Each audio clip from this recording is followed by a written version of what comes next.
What's going on, 49er faithful, 49er fam, 49er gang? It's your boy 49er Dion here, back with another video.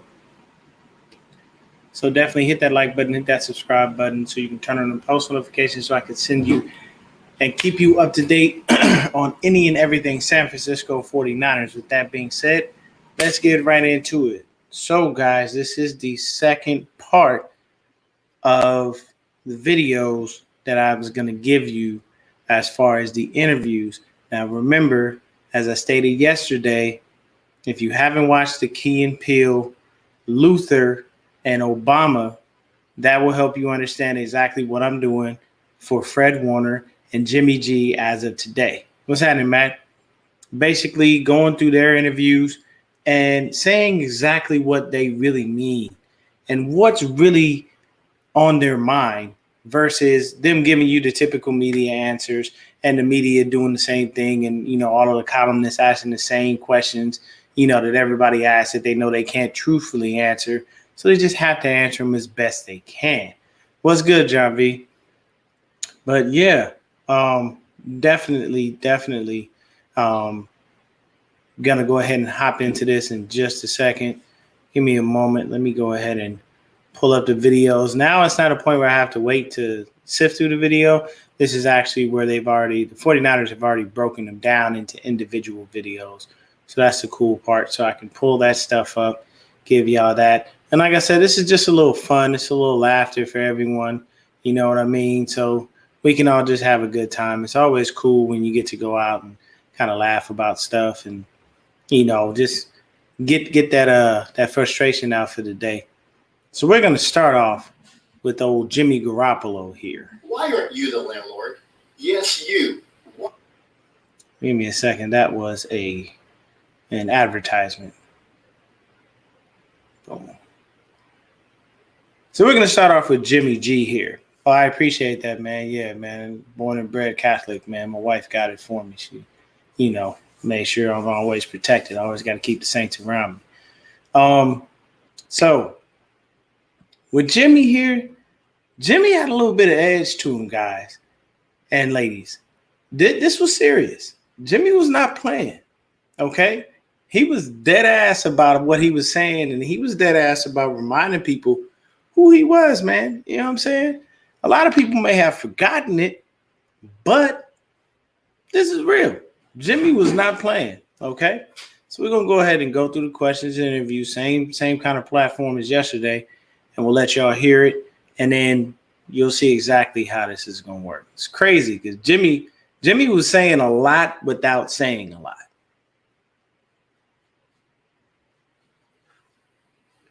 Hey, Jimmy, how you doing? Doing good. How are you? I'm doing well. So tell me about what your mindset has been, since the phone call you received on that Friday, through the month leading up to the draft, the selection of Trey.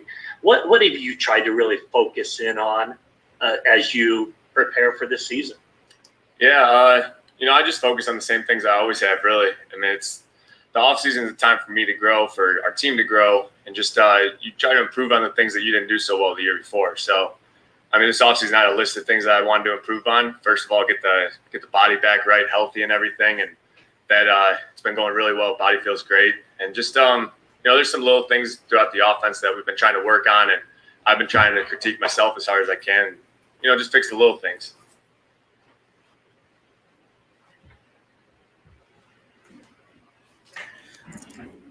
So they basically just asked Jimmy how he was feeling, how the offseason went, how things are going, and, just get an overall consensus of, what's on his mind. And, Jimmy gave the typical run-of-the-mill answer. Hey, getting the body back right, everything is cool, blah, blah, blah, yada, yada, yada. Just the basic things. So what Jimmy really meant to say was, I was working this off season just to go ahead and get everything right. I was trying to get my body right. I was doing all the things that I needed to do to get back to being the quarterback of the San Francisco 49ers, being the franchise guy that I was paid to be. And then here come John and Kyle giving me a call, basically letting me know they didn't draft some young punk to come take my fucking job. That's what's going on. So, I'm just going to let you know, Jimmy back to 100%, 100%, okay? All right, Jimmy Garoppolo is feeling perfectly good. The ankle is 100. I'm 100. I'm healthy. Here we go. Season ready to start. Yeah, I'm ready to get right on into it. Yeah, next question. That's basically that's how he answered that first question. That's what he really wanted to say. Jimmy, can you share with us a little more what you've been doing basically the last 5 months to get your body in shape, where you've been doing it, and maybe anything specific what you've actually been doing? Yeah, just well, I think getting the ankle right, doing mobility, things like that, trying to keep the muscles pliable and staying hydrated, all that stuff applies. But I think really it's just getting the fundamentals down and just playing within the offense. When I play within the offense, things are good and things go well, and I stay healthy. So that was a big part of the offseason. So what Jimmy really was saying there was, I did a little bit extra. I figured out a way to make sure I stay fucking healthy so you guys don't go out there and tell me how much I suck, how many times I get hurt, and how injury prone I am. So I incorporated a couple different things, made sure I stay hydrated. I drink a little extra water. I eat an extra banana or two to make sure I get the potassium and get the H2O flowing around in my muscles so I don't get cramps, so I don't wind up with seriously high ankle sprain from how long it is. Oh, wait a minute. I forgot MetLife Stadium was a fucking killer for us because it took down me and everyone else. But, I'm just saying that, I just did a couple of things just to get right.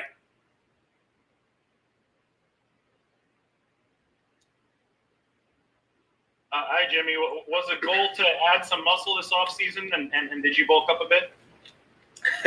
I was trying to, yeah. Nothing crazy, but just trying to, like I said before, it was just another thing that I was trying to do this offseason to stay healthy this year and just put myself in the best situation possible to be successful. So what Jimmy really was saying right there was, I buffed up a little bit. The boy done did a couple of things, to put on a little extra muscle. You see me, I come in, I look swole.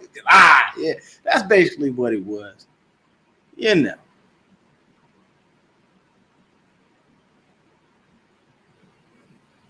Jimmy, when we first talked to Kyle after the trade was made, he said he called you and that you were understandably pissed, that you weren't thrilled about it. Can you take us back to what your emotions were like? Was there ever a time where you considered asking for a trade or anything like that in the ensuing time after that? Yeah, when it initially happened, there's a million emotions that go on throughout your head. And you think of all the possible scenarios and things like that. But, at the end of the day, I want to play football. I want to go out there and win games. That's what I do. And so, it wasn't anything too crazy. It took a little while to get process everything. But, once I did, it was just go out there and ball. You just got to attack it. NFL is a crazy business. Things happen, but you just got to attack it day by day and, make the best of it.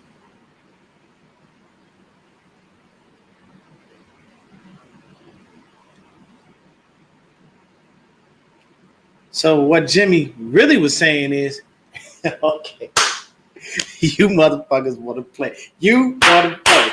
Y'all want the smoke. Y'all came for the smoke a little early in the interview. Third fucking question, and here we go.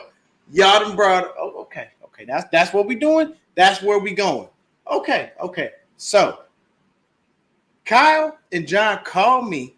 I'm chilling, being Jimmy, being smooth, suave. I got the chin line of a god. Looks like it has been chiseled on my face. And, so they called me, I'm kickback, What's up, John? What's up, Kyle? What's going on, baby? Yeah, Jimmy, we're going to draft a quarterback. Fuck you just say?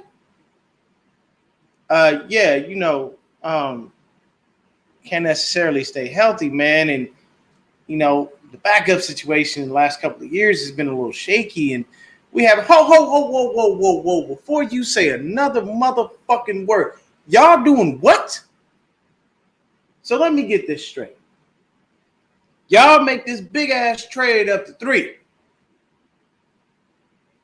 And y'all gonna call me and have a nerve after I done brought you motherfuckers to a Super Bowl. No, I didn't win. No, I did not win. But I brought your ass to the cusp of greatness, goddammit. And this the motherfucker thanks I get? Huh? You gonna draft a little young punk, come take my goddamn job? And I'm just supposed to be okay with this? Man, fuck y'all. All right? This is how I feel. Fuck you, John. Fuck you, Kyle. Jed York, you're cool. What? So y'all gonna draft the young punk to go ahead and come in here and take my job. Me, Jimmy Garoppolo. Have you realized that you motherfuckers don't win without me? Huh? You realize when I'm on the field, we got a winning record. You realize when I'm not on the field, you motherfuckers suck. Y'all, have y'all forgot that? Oh, okay, that's what we're doing. All right, so yeah, you're gonna draft a little young punk, come here, try to take my job. This is what I'm gonna do. I'm gonna play. I'm gonna take the high road. I'm gonna take the high road. I'm not gonna treat this little young dude like shit. You know what I'm saying? I came in once. Me and Tom, we had a little dynamic. He was a little upset that I came around. We all know how Bill Belichick wanted to move on from him to go to me. And that's why I wound up here. Why? Because everybody looked at me and said that motherfucker's great. Took y'all to 5 straight wins at the first, at the end of the season when I came through, and I didn't even know the goddamn playbook. But it is what it is. Nick, brother towards ACL, you know what I'm saying? I came back next year, we rolling, we get to the Super Bowl. Y'all forget that little 8, 9, 10 game win streak we had? Yeah, I mean, I'm just saying. That's what y'all want to do. Y'all do your thing, Phone hangs up. Man, fuck them. Coming here trying to take my damn job. Ungrateful bastards. We got time for this shit. This is what Jimmy Garoppolo is really saying. Mind you. There's a little bit of an ad. Give me just a second. I'll skip this ad. Jimmy, how would you describe the dynamic between you and Trey? And obviously, the shoe was on the other foot when you were in New England. And is that a situation that you think about sometimes when you look forward and how you're going to approach this next year or two? Yeah, me and Trey's real cool. We've had a great relationship so far. All the QBs. I mean, we got a big QB room right now, so it's a good group of guys. Fun to be around, but it's kind of one of those things. I don't want to do anything out of the ordinary, to do something that's not me. So I just I try to treat it just like I normally would with anyone else. So just go about my business, just be myself, and let the cards fall as they may, chips fall as they may. Now, at this point, Jimmy G's body language is all over the place. If you look at his face and you read his body language, he's not playing at this point. He's getting really, really sick of these questions about Trey Lance. So what they asked was, how do you feel the dynamic is between you and Trey Lance? You at one point were, that guy in New England. So this is what Jimmy G really meant to say. Look, man, you know nothing about this little young motherfucker, you know what I'm saying? He all right. He cool, man, I ain't, like I said, man, I ain't gonna be rude. I ain't gonna, I'm gonna help him along. Tom helped me, and we help each other grow. It's a business. I get it, but at the end of the day, little young, he's still, still young motherfucker, got Similac behind his ears. You know what I'm saying? He still got the little titty milk on his chin. Yeah, you know what I'm saying? He come in, he a little bit younger, a little less experienced, but I ain't, we gonna develop the relationship as it should, but he gonna be okay.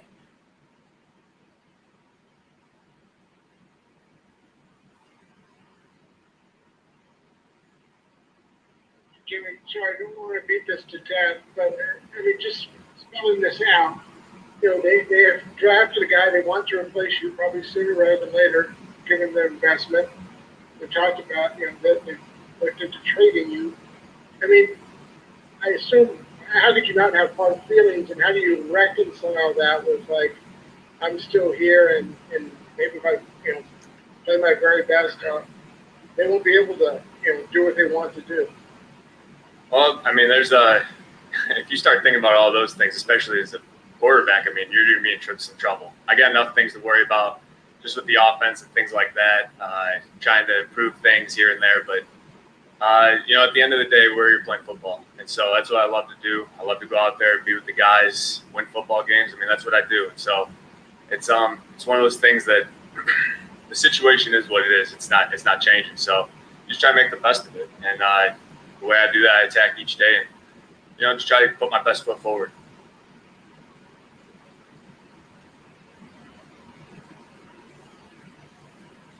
So at this point, what Jimmy is basically saying is,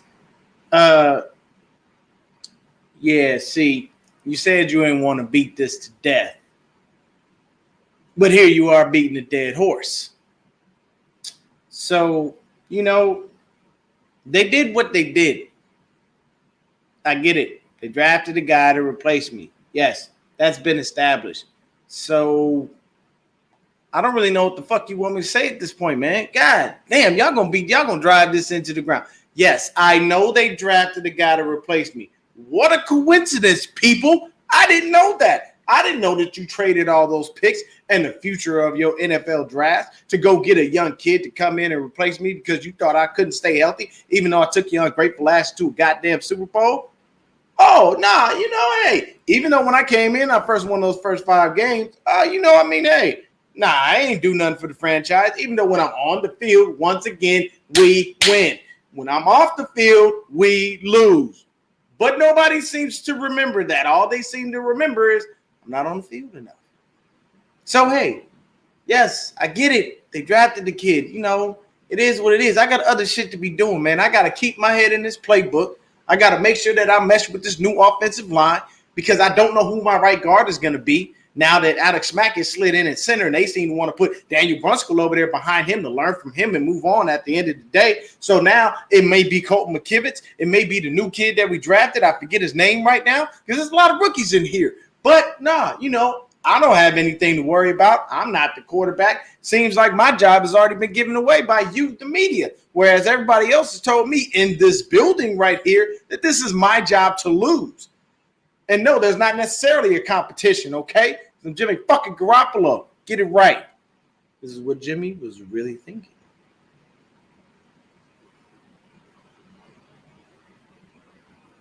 Maybe slightly off this question, given all the understandable previous questions, but what do you think of Trey? I mean, like, as a guy, as a quarterback, being around him, what's he been like, and what are your impressions of him? Trey's been cool. He has. The whole QB room. I mean, it's a good group of guys. We're pretty deep this year. Brought Skanks back as the QB coach. Happy to see him again. So it's a great group we got in there. Tight group. Everyone's been competing so far. It's been a lot of fun.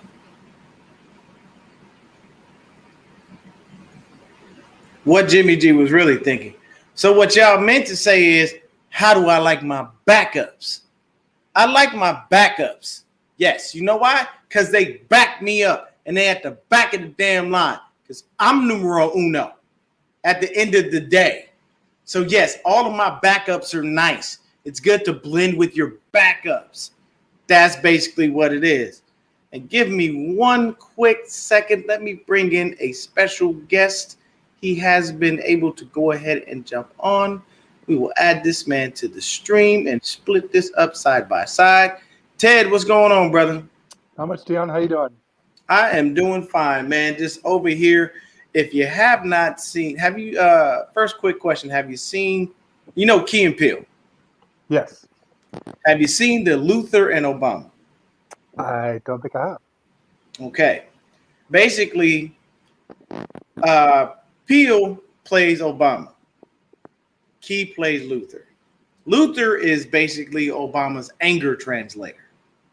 He is saying what they really want to say. So it's like you ask somebody a question and they give you a generic, then Key goes off the Richter scale and lets you know what they're really saying. Nice, I like it. So what I've been doing is breaking down these interviews, especially, and right now I'm on Jimmy because Jimmy is being questioned here as far as that's concerned, just to, kind of go over it because his interview yesterday was very, very calm. But the thing is you could read his body language. He was not a happy camper. Sure. by any stretch of the imagination. He's pissed. And it seemed like after the first 2 questions, they just drilled it home. So they drafted this kid to replace you. How do you feel about that?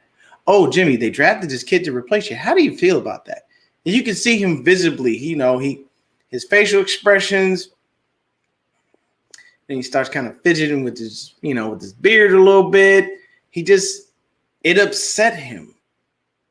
And he's one of those people, he's very quiet. He's properly taught for the media, basically by the Patriots, by Belichick, by Tom Brady, on what not to say.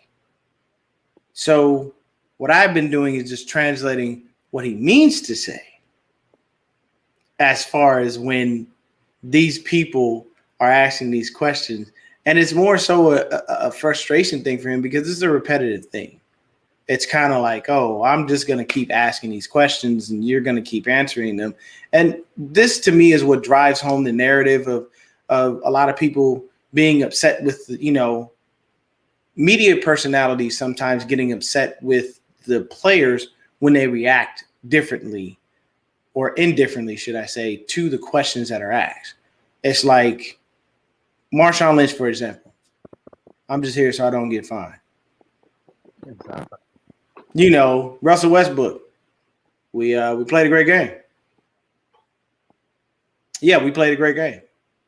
Like those situations, because it's like at this point, you ask someone, how do you feel after that loss? I feel fantastic. I had a wonderful game. Even though we lost, I still had 9 catches, 445 yards, and 2 TDs. So I feel great. Like those typical run-of-the-mill questions are always there. And it's superbly hilarious to really think what's really going on in their mind. And though there are some players that actually act it out, some guys don't necessarily do that. So I'm actually here. And I want you to actually tell me what you think Jimmy's really saying. Because I'm going to finish up this clip of him. Sounds good. Let me just fix this real quick. Okay. There we go. Jimmy, Trey shared with everybody that you were one of the first people to reach out to him after he was drafted. Why was that important for you to do? For a number of reasons. I think one, just when you get drafted, I went through the whole process of being there, and it's a unique experience and just a crazy night. All the emotions. You've worked so hard to get to that point, and now you're there getting drafted. So I just wanted to, tell him congratulations. You worked hard to get here and everything, and just start off on the right foot. It's not every day you get drafted to the NFL, so I hope you enjoyed it. Jimmy, 2 questions. All right. So what do you think about that? I think he's saying, welcome aboard, but, I'm not conceding anything, Tom didn't give me anything when I got to New England, and I'm not going to do any favors here.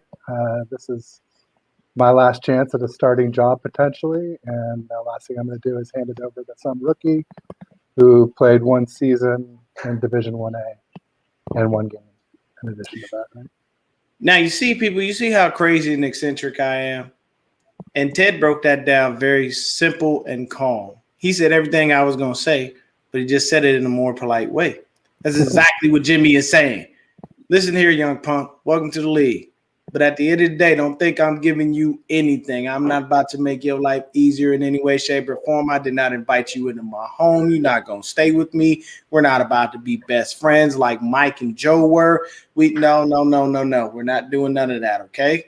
You're here. Congratulations. You got drafted. Get to work. Get in the back of the line like everyone else. Watch and learn here. Watch and learn. I like your version better, Dan. Let's see what else we got for him. First, how's your ankle? Is it 100% healthy? And 2, I noticed you weren't wearing a knee brace. Are you done with that, or are you going to wear that during the game? Oh, jeez. Ankle. No, I'm just kidding. Ankle feels great. That really hasn't been a bother since, I don't know, I can't remember when. But, yeah, the knee brace, though, that's just kind of one of those things going to come and go. I don't mean to keep throwing you guys off with that. But, yeah, that's about it. So, I think he can't remember when his ankle was feeling bad because he was faking it towards the end, right? So, and the knee brace, my hunch is depends on how these new additions turn out for the pass blocking, and what defense he's facing that week, right? How good the D line is, so that ratio of pass protection versus the guys attacking him will probably determine how comfortable he is taking that thing off. But I sure hope he does. I saw him take it off a few times last season. The first time I noticed it was in the Dolphins game, but obviously didn't do much good there with us falling way behind with Brian Allen, and whatnot. But I think it's part of what's held him back a little bit. I think the brace affects his mechanics. Even though he doesn't really step into the ball completely, I just think that it keeps him from torquing his leg properly to get the right velocity on the ball that we saw in 2017 and haven't really seen much of since. Yeah, and I think, for me, I think what he was thinking with that question was, oh, thank God somebody asked me something simple. Because I really can't take another question about this kid. You guys are driving me up the wall here. Just for the life of me, thank you for what. And the odd thing is, this comes from Grant, who's known to ask. He's known to drop the odd pearl. Yeah, Grant, he is. I don't know him personally, but I've interacted with him on several occasions. I like the guy.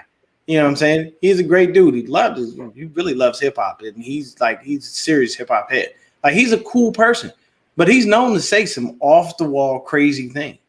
Yeah, and for Grant to come in and give him that nice little layup of a simple question like, hey, how's your ankle? You gonna ditch the brace? Oh, cool. Like, Grant's usually in there asking something that's way, way, off the Richter scale. And for him to throw him that worked out well. Although, earlier they asked him kind of how his ankle was doing. So he kind of got it. He understood it. But, let's see what we got. Hey, Jimmy, how much is of a... Give me a sec. There's a little ad here because it's on YouTube. Sorry, guys. I'm cheap. I don't want to pay for premium. I don't blame you. Can't pay for everything, Dion. Off season, right. Normal season, to just be back out there with OTA. It's been awesome. It really has. Just getting back into a rhythm with the guys, seeing everyone here. I was thrilled to see all the guys come back, and we've been putting in some good work. It's just different. I don't know. Last year with the whole quarantine and the whole everything that happened last year, it was a tough off season. So it's nice to get back to a little bit of normalcy, like you said. Just be around the guys again. He seemed to be really cool with that question. And there's not really much to read into on that. That everybody's glad to get back to normalcy. Heck, I literally almost got kicked out of my own home. My wife flipped her lid because I was reading on my phone that they were letting us have full capacity at the stadium. And I was like, I'm going. And then she's like, you're going where? I was like, I'm going to Santa Clara. She goes, okay. Am I going with you? I was like, if you want to go, you can. But if you don't want to go, you don't have to. And then she's like, it seems like you want to go by yourself. I was like, I do, because I'm going to be pretty crazy and I'm probably going to drink. She goes, are you going to drive? I was like, no, I'm going to Uber or Lyft or whatever is cheapest. So, it's great to get back to normalcy. Everybody's happy for that. I got my first vaccination shot last weekend. I get the second one in about 2 Saturdays. Just had some shoulder soreness, but I only did it basically because, I know how California is. And if I go there and I have that card and they allow me not to wear a mask and, I feel comfortable enough, then I won't. I'll take one with me just to be safe, but at the end of the day, just allows you to move a little more freely. So getting back to normalcy, I don't really think there was much to read into that one. I think him being happy to be back out there with the guys, you could probably read into that just a slight bit, and him saying, I'm back out there with my guys. Like, these are my guys. Because they asked Kittle yesterday a lot of questions, and, they really put him, on Front Street, and it was kind of messed up strictly based on the fact that, you're kind of asking him like, hey, we know you have this bromance with Jimmy, but is there a budding bromance with Trey? That's what we really want to know. can we expect Landception T-shirts? Like the Gymception? Yeah. That's Maybe basically so. what they're asking. They put George on Front Street, and the great thing about our players is they answer very professionally. Like, they don't give the media any type of gems or anything that they can run with. It's only people like me who are going to run with the true inner feelings of what they're saying. You know, Jimmy's sitting here, man, visibly just like, okay, here comes another question about Trey in 3. All right. Oh, yep, there it is. Sure. Let me see what else we got. I think we got just a little bit more of his interview.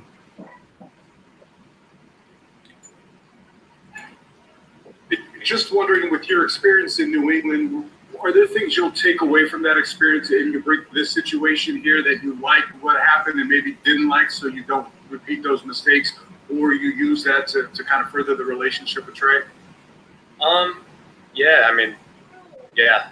To be honest, I haven't put that much thought into it. It's, you know, the relationship between me and Trey, I think it'll just happen naturally. It's not something that you want to force too much. You don't want to, I don't know, make it fake. It's just things will happen, and that stuff takes time. But I think it's one of those situations where you don't want to go out of your normalcy and do something that's not you.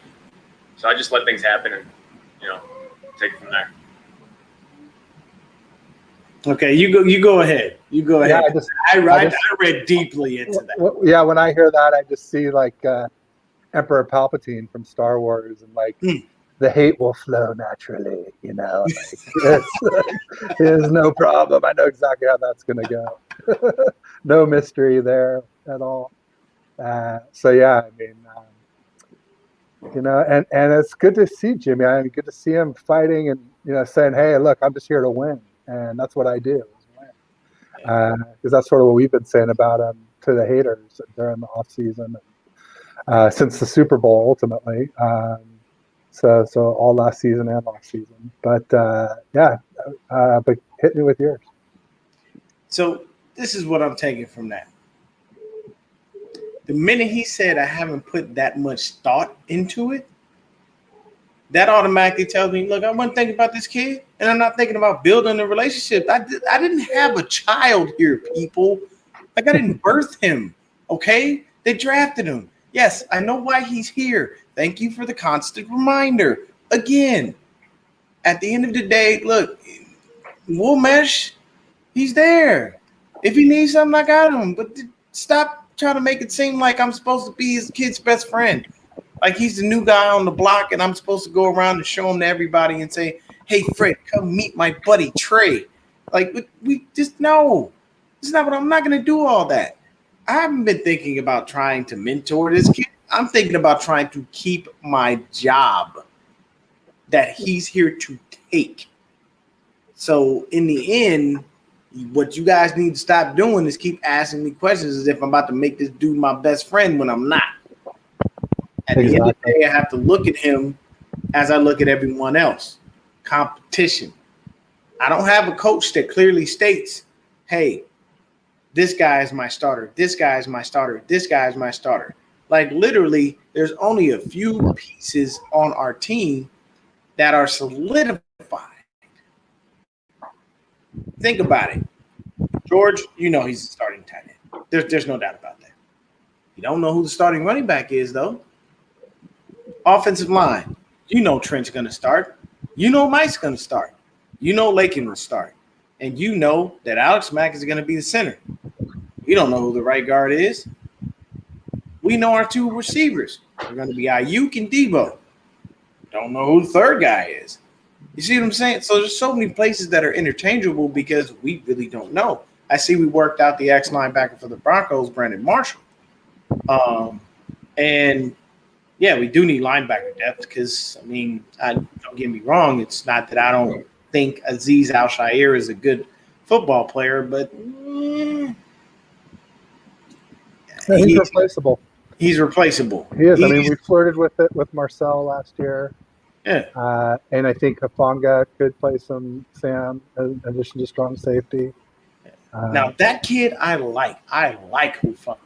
Yeah. And the main reason I like him is because he has the idea of coming in and grinding it out to make his way onto the roster.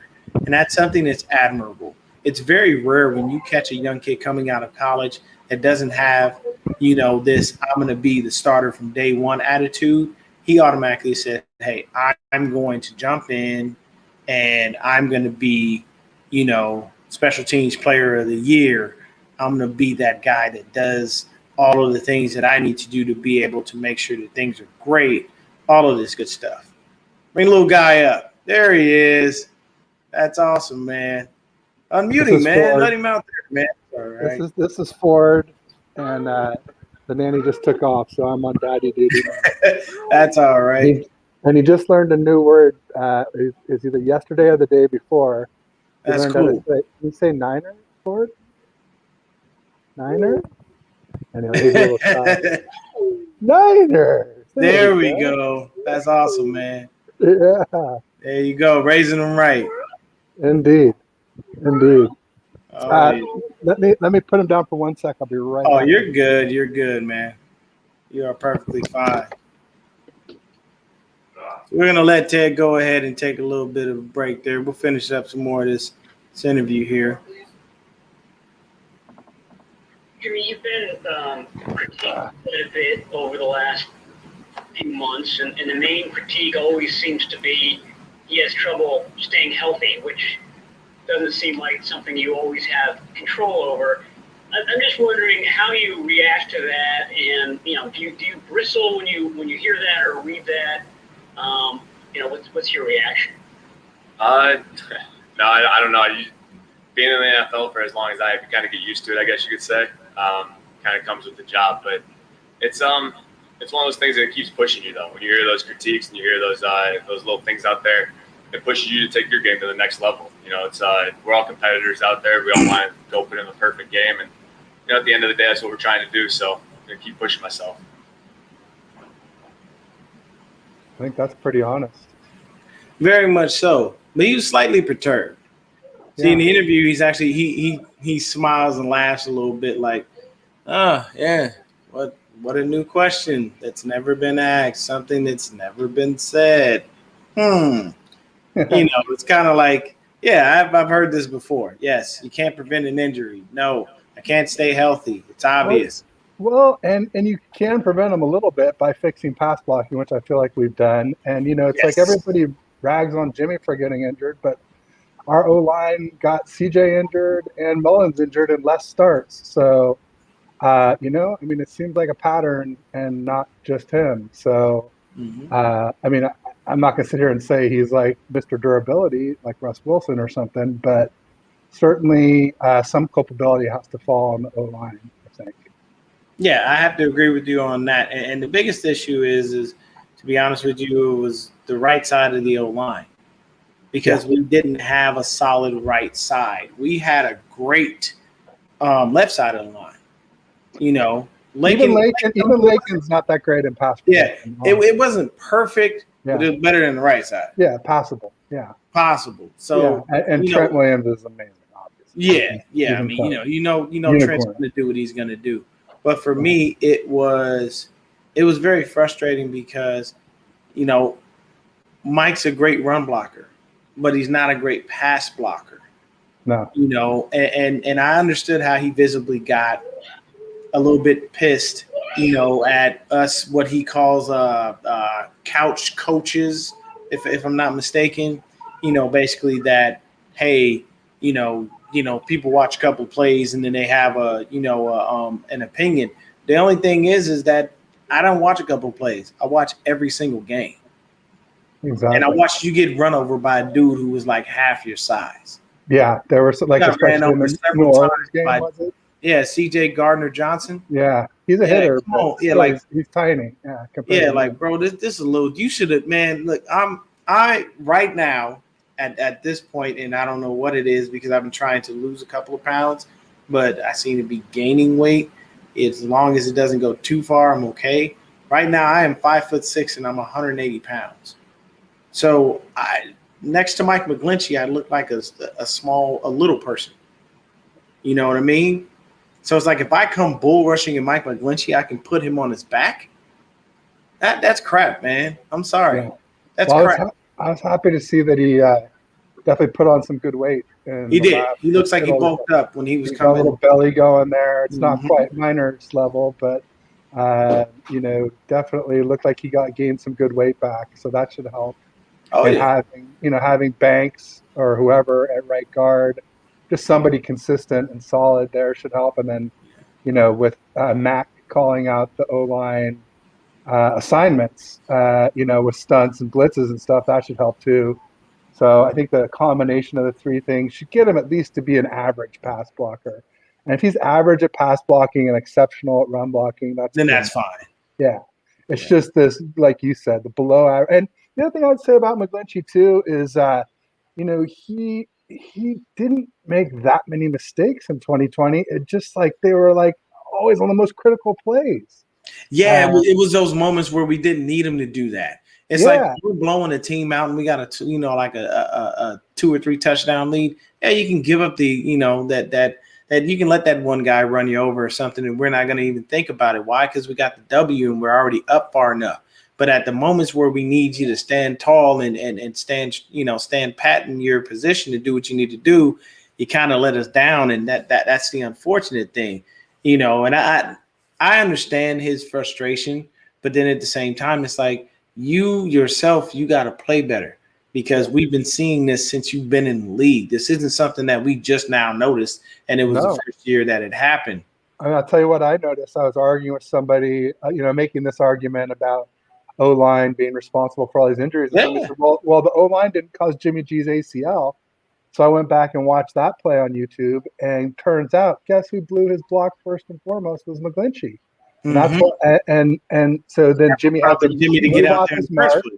Then someone else flushed Jimmy out of the pocket, and then of course he stayed in bounds when he shouldn't have. So it's not all the O-line's fault, but certainly it was not good pass blocking on that play, and the chief offender was Mike McGlinchey. So I was bummed to see that, but ultimately, I think the gaining the weight, I'm sure he's gained some strength too, and hopefully he's done some work on his technique. Would be another thing that could obviously help. Good hands and staying balanced.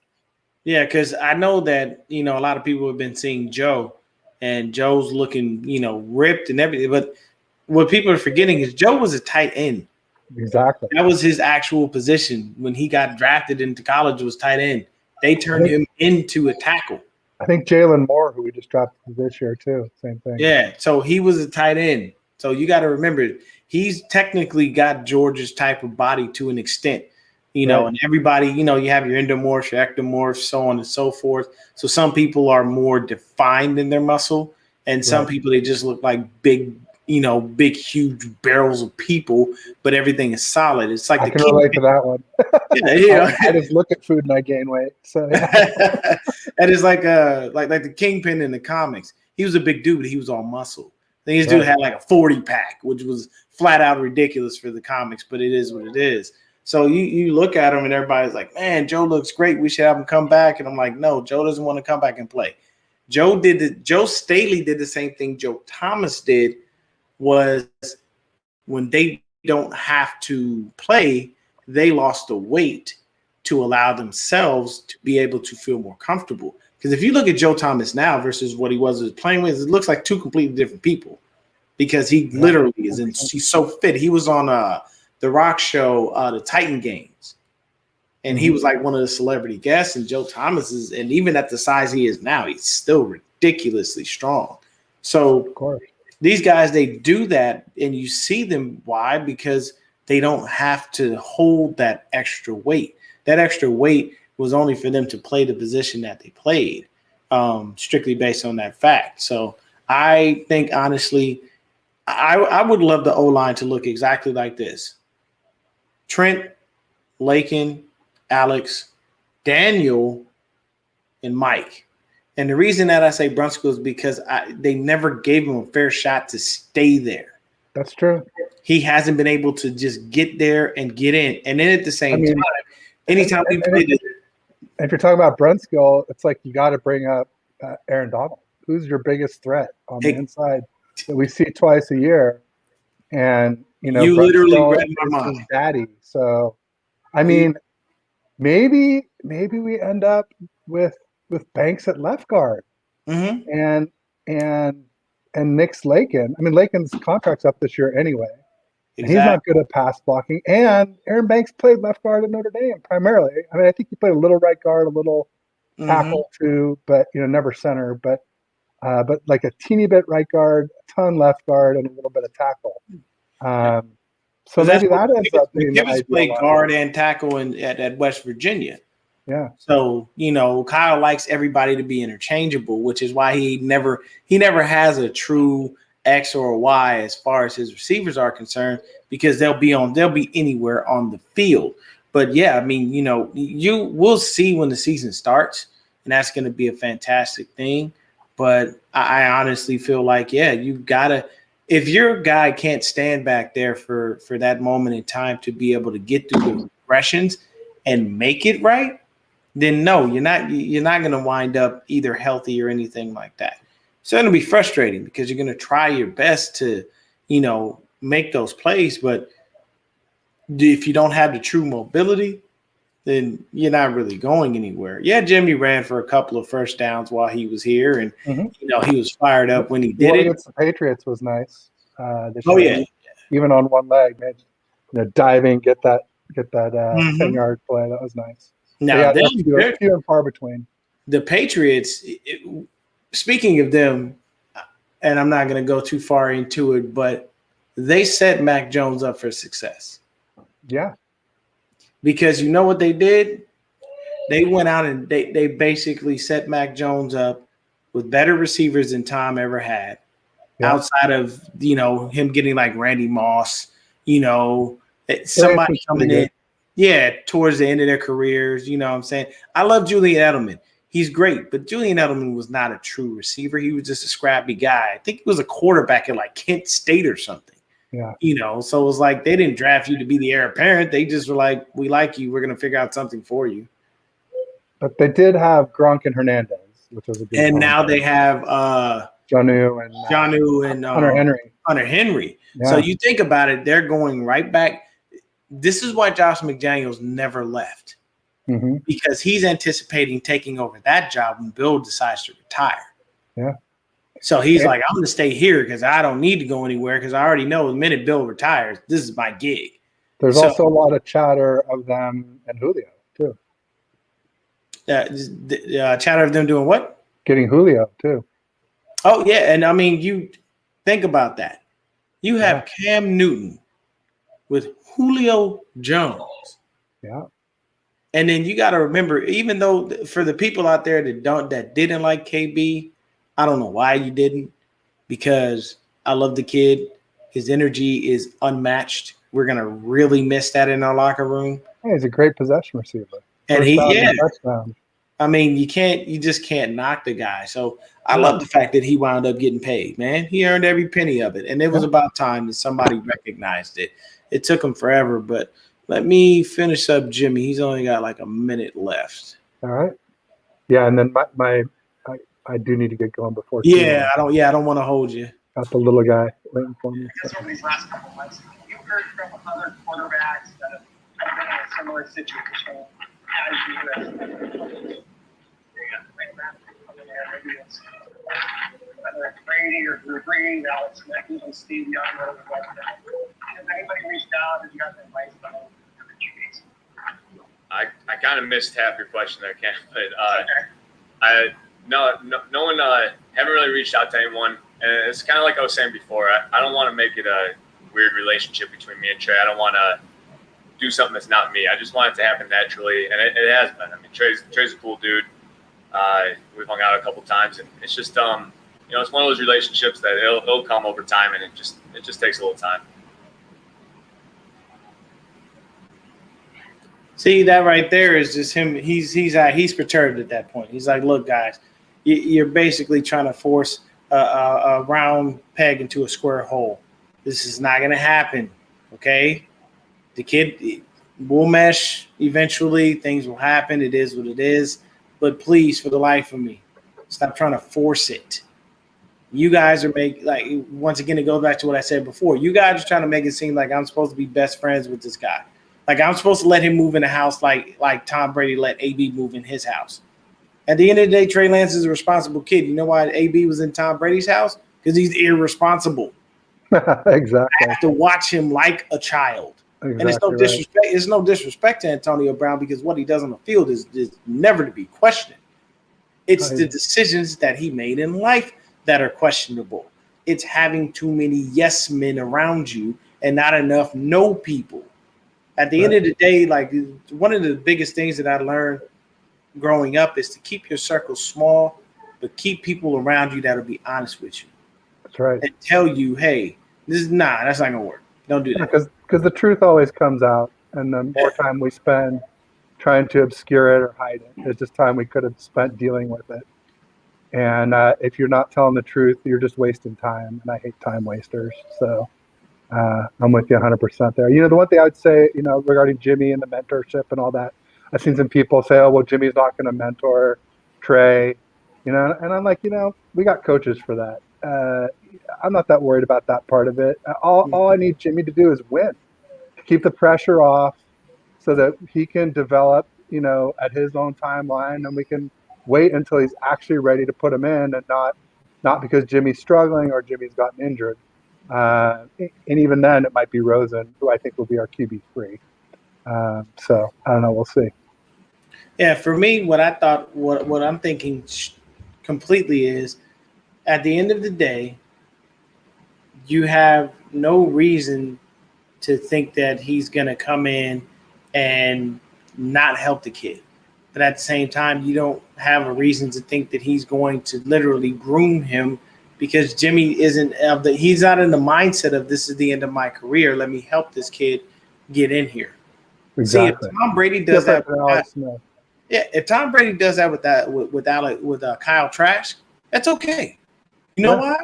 Because Tom's old. Tom's got 7 rings. Yeah. You really think he cares? No.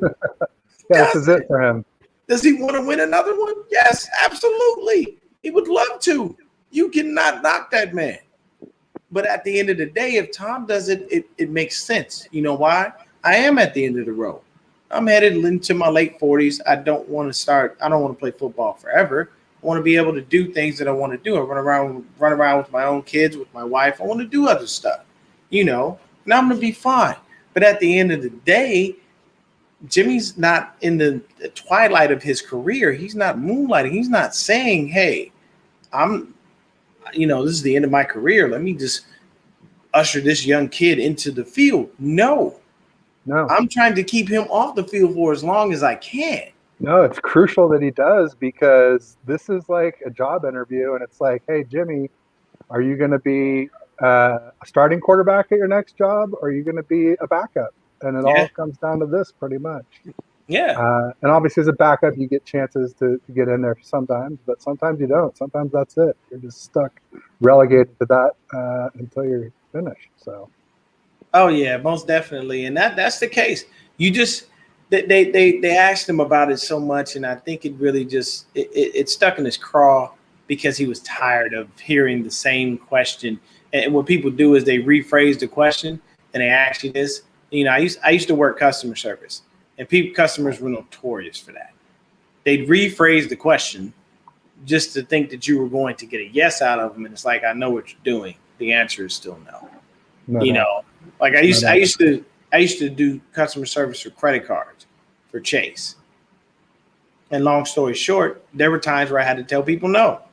So people would constantly rephrase the question, and it would just be, and my no would be so flat and monotone.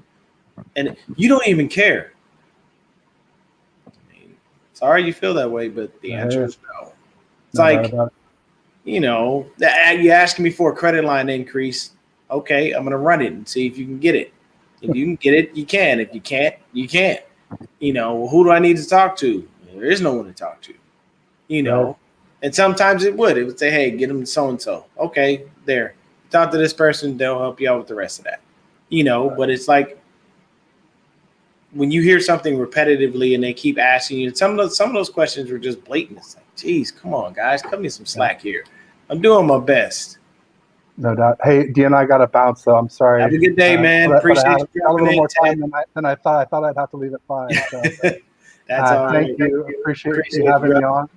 and look forward to catching up with you soon. All right, man. Have a good one, Ted. Easy, Dion. All right, guys. So that was Ted dropping on in, man. I appreciate that.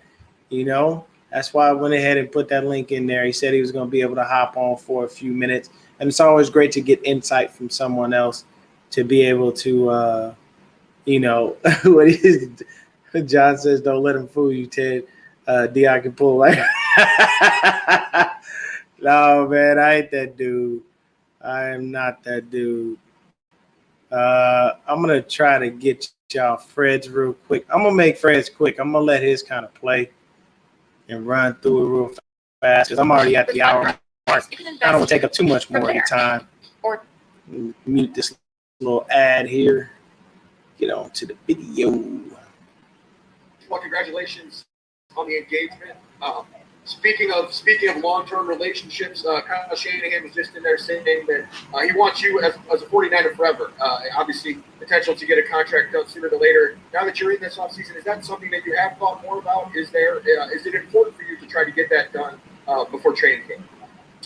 I mean, yeah, obviously, I want to be a Niner for life too, right? You know, I know all that stuff will work itself out in due time, and I'm just focused on being the best player I can for this team. You know, that's why I'm here. I'm working with my guys, and we have, you know, huge aspirations and goals for the season. You know, I'm really excited about this season that we're gonna have. Hey, Fred. I think that D'Amico has been your linebackers coach as soon as you came into the league, and so you've had a lot of opportunity to observe him and work with him. What's his demeanor like now that he's DC? Is he more vocal than he was? Is it the same guy? Was it sort of weird seeing him move to different parts of the field today and not just stick with the linebackers? Yeah, no, it's been a little different.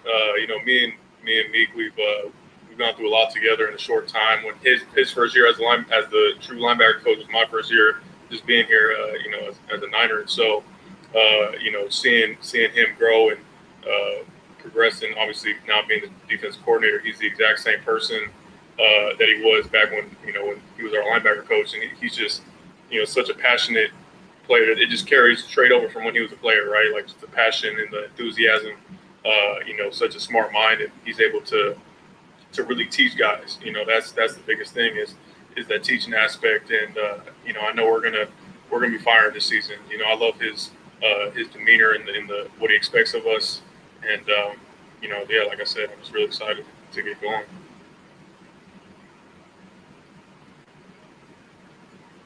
Hey, Fred, since you want another contract-related question, but you, I mean, by being there and practicing, you know, you're technically, you know, in harm's way, and certainly as training camp comes, if you go to a training camp practice without a new contract, you know, you could get injured. I understand you can't like put yourself in bubble wrap, but did you have any hesitation about showing up for these practices? And you know, if so, ultimately, why did you decide to come? Yeah, well, I can get hurt walking across the street. You know, you can get hurt all types of ways, but it never crossed my mind to miss this OTA. You know, I know this is a big part of not only my growth, but you know, the team as a whole. You know, getting out here, working together, seeing things, playing ball. It just sets up that foundation that you want to then, you know, work into the season and be firing like you want to. So I never hesitated on that one.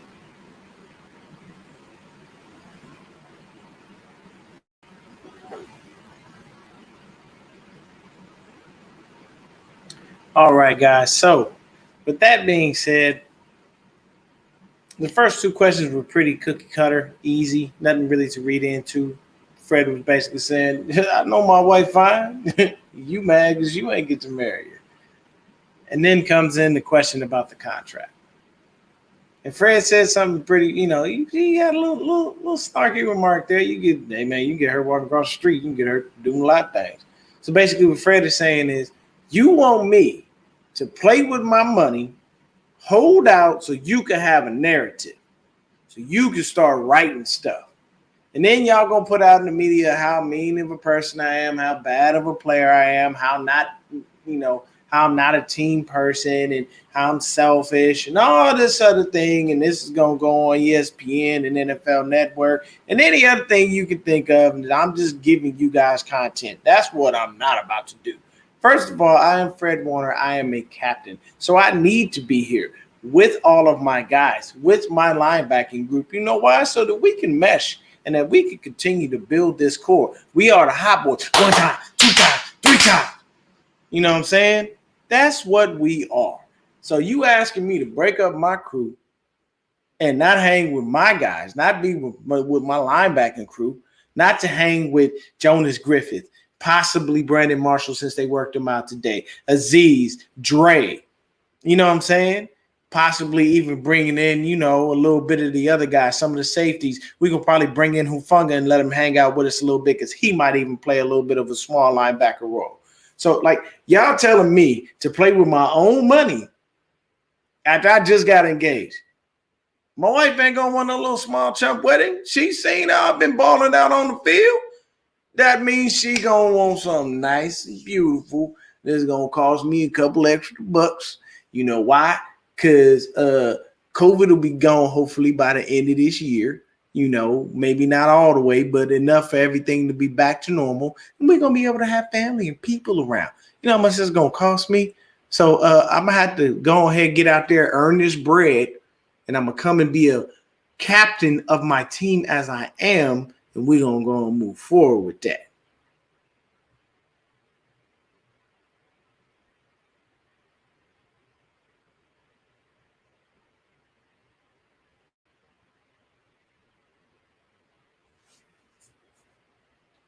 Hey, Fred, you got a lot of guys who came back, a lot of new faces as well. What's your general impression of the energy of the group so far on the defense?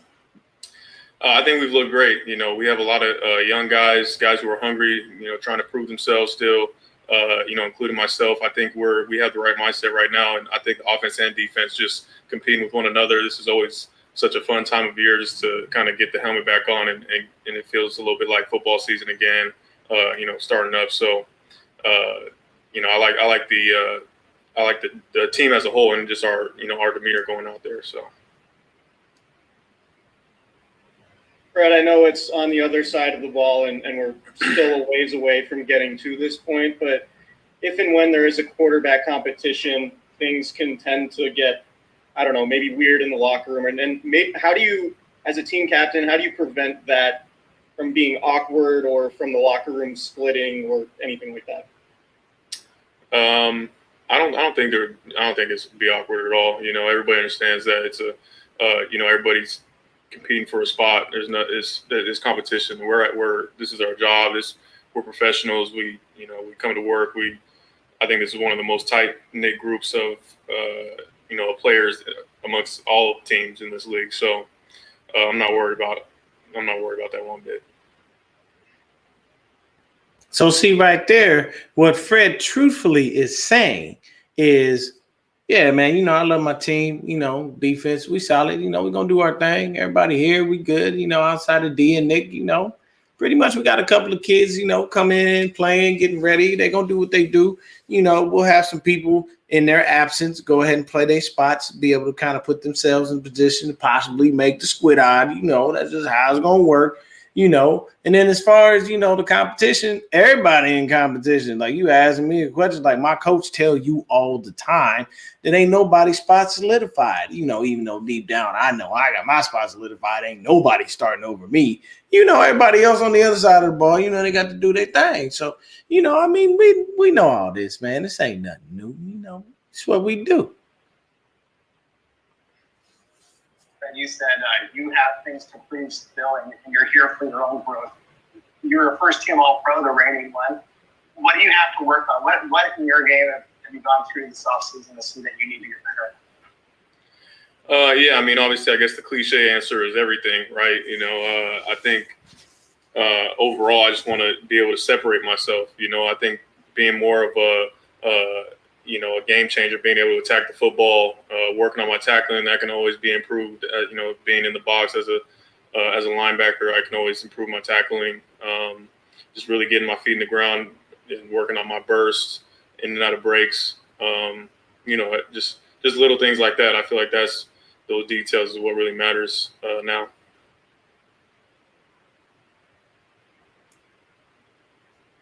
Fred, when you look back at last off season, how nice is it to be able to have some sense of normalcy this off season? And also, what does that do for team bonding, especially for the rookies?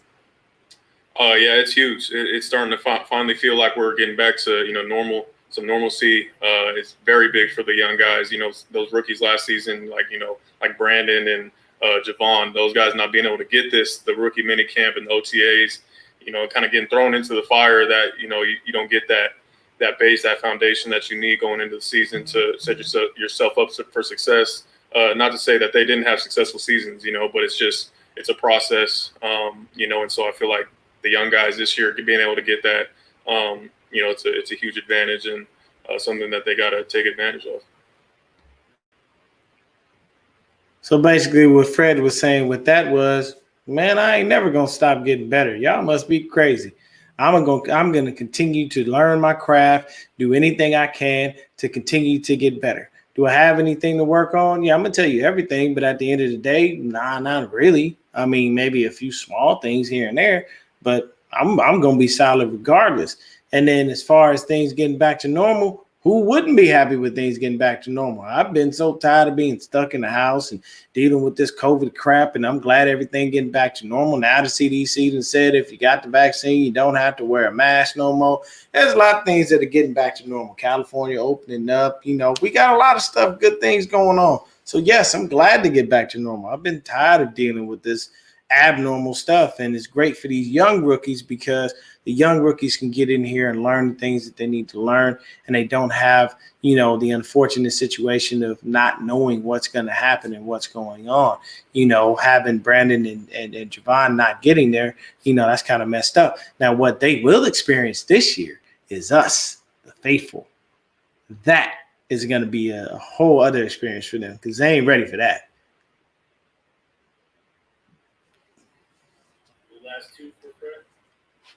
Hi, Kylan Mills with Cron 4 News. How important is it that leaders on this team go out and kind of set the standard for the rookies, and how high are your expectations for this group this season?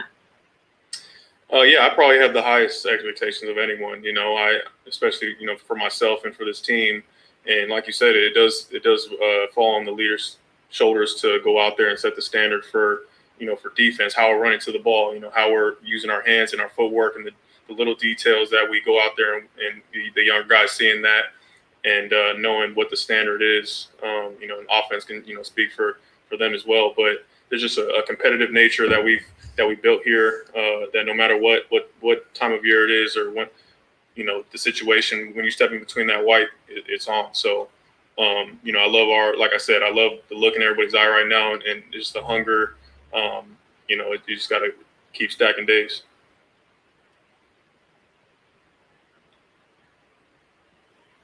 Bro, one of the sneaky good position battles on the team is that third linebacker spot just between Demetrius Flannigan-Fowles and Azeez Al-Shahir. How are you pushing those two and just helping them develop? And then just as a linebacker group in general, do you guys have any goals and what's your expectations for the group?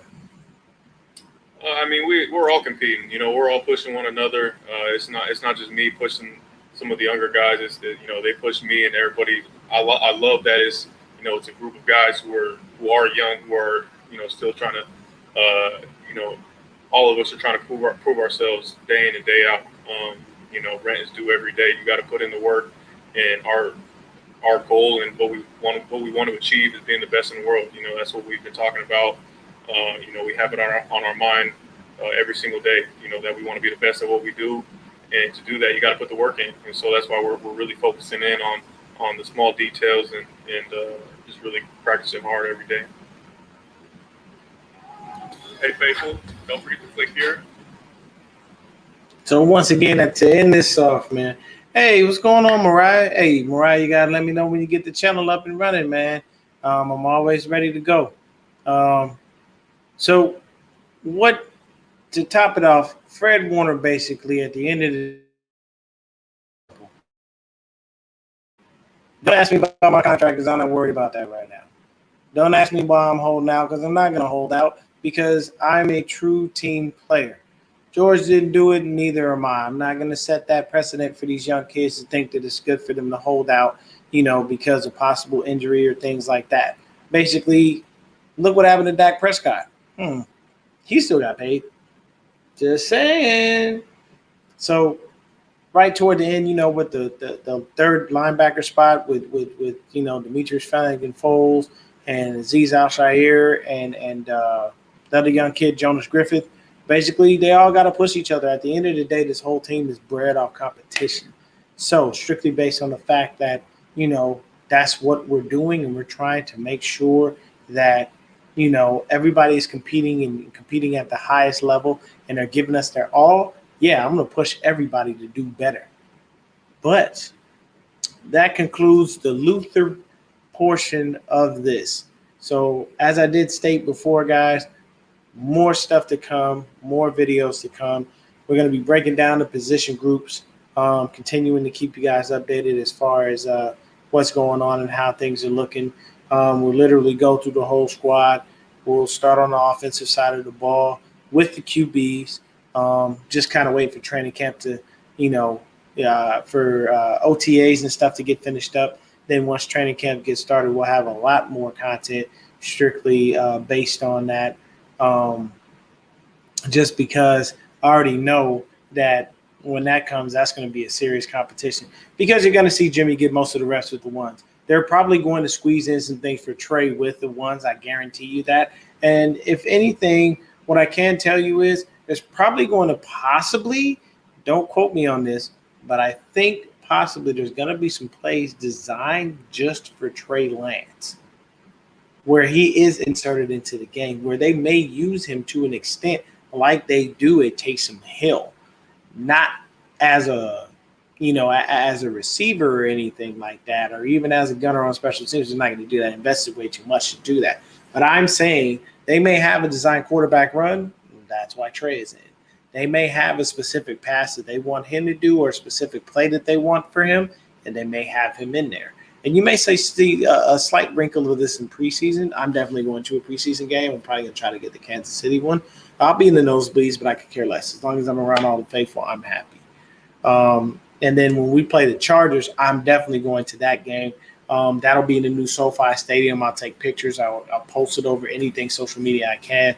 I'll even try to go live from there purposely, just because I know that stadium is amazing. But thank y'all for tuning in, man. I appreciate y'all for coming in and hanging out with me. Definitely spread the word, like, subscribe.